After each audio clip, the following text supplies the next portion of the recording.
শেষ রাত্রে হাতটা তুলে আল্লাহর কাছে দোয়া করেন।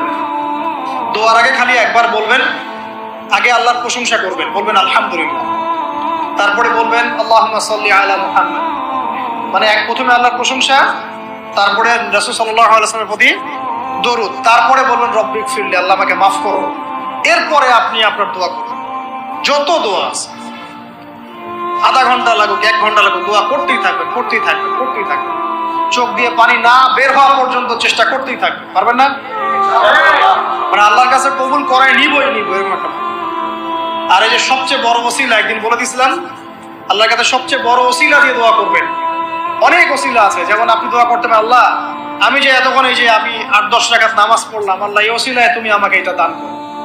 আল্লাহ আমি এই যে কোরআন তেলাওয়াত করেছি, খতম করলাম, এই ওসিলা আল্লাহ তুমি আমাকে এটা দান করো। শেষ রাত্রে হাতটা তুলে আল্লাহর কাছে দোয়া করেন। দোয়ার আগে খালি একবার বলবেন, আগে